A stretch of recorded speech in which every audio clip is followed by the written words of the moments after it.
So I'm sure it looks like I have a halo right now. So anyways, sometimes I feel like on this channel, I'm just going to go through a list of pet peeves and eventually have those pet peeves exhausted, in addition to saying little things about what is going on in my life. But today I was watching a reborn babies documentary in the morning. So what those are dolls that are designed to look like real newborn babies. Personally, I don't have any kind of issue with these dolls at all, although I do think that a lot of the women who claim that they have these dolls because, you know, they're nurturers and they can't get over that fact, that's not at its core the reason why they have them, although some women, maybe that's genuinely the reason why. But a lot of times, some of the time there might be some sort of other underlying psychological issue. But live and let live. If they are enjoying having these dolls, all the power to them. If they're enjoying taking them out in prams or strollers, if you want to go with a more American term, if they're not hurting anyone, you know, who the hell cares? But one of the things I thought was interesting, and it is an opinion I have come across before, is a woman who stated, oh, you know, every woman loves babies. If they say they don't love babies, then they're really just lying to themselves. And I'm thinking to myself, you can't speak for me. You can't speak for all women. I personally don't really like babies. They cry, they poop. I don't think they're that cute. I should amend that comment. I really don't like human babies. I realize that they are necessary so that the human race continues on. I realize that I was a baby once. That doesn't mean that I have to like them or think that they are cute. I also realize that some people really do like them, women and men included.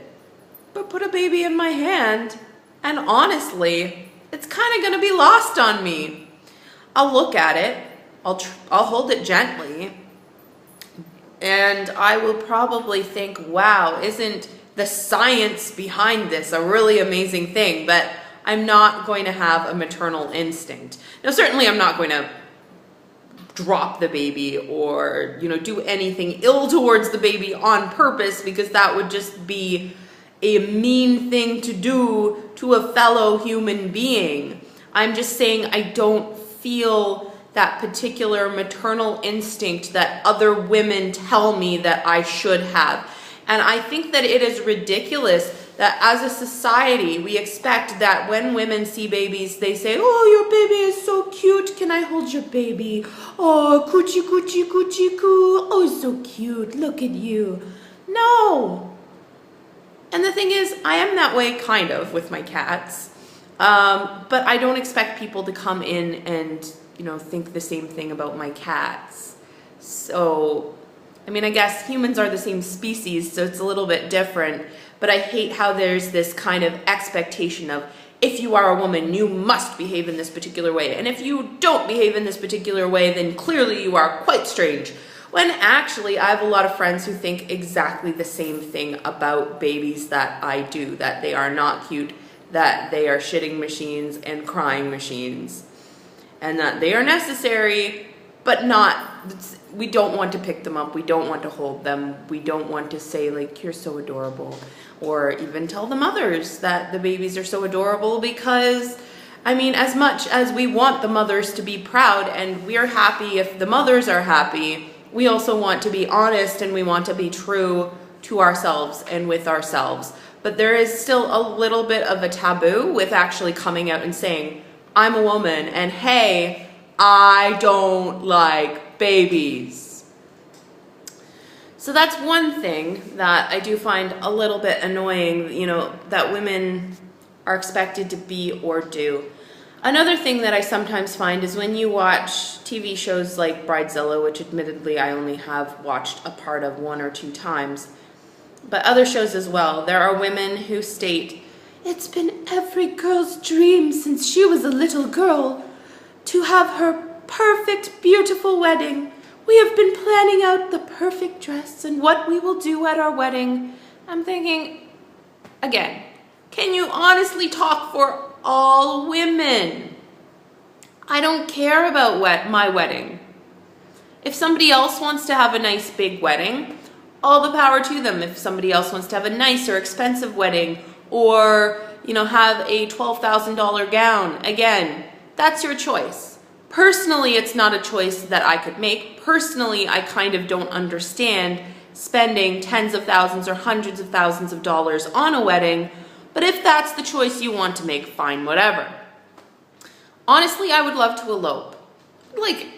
If I meet the right person, I'm not even sure that marriage is something that I would necessarily feel like I have to do. I would probably want to do it with that person, so I had a bond, that particular legal bond with that person, and I feel like it's especially important living overseas, so we'd be able to move from country to country together much more easily. But ultimately, I'd want to get a nice cocktail dress and just go and elope, possibly have a reception at a later time, but even then I wouldn't want it to be anything big or fancy. Now I realize if I marry a particular kind of person from a particular cultural background, it might be within their family's expectations or their cultural expectations to have a big wedding. That's fine. All I'm saying is that that is not something that I specifically want for myself. I don't need the big, ornate, white designer gown of perfection. I would honestly much rather use the money that some people use for a big wedding to buy a condo or a house or rent an apartment or buy some technology or go traveling. That's just personally what I would rather do with that money, providing I ever meet a person that I would like to get married to. So anyways, those are just a few thoughts on those particular issues. Not all women are the same. Heck, even in terms of having a vagina, not all women even have a vagina. If you think of yourself as a woman, that is what makes you a woman. So just society, stop putting words into my mouth. Stop expecting me to be a certain way or think a certain way or act a certain way just because I am a woman. So that's really all I had to say about that topic. I will talk to you later. Bye.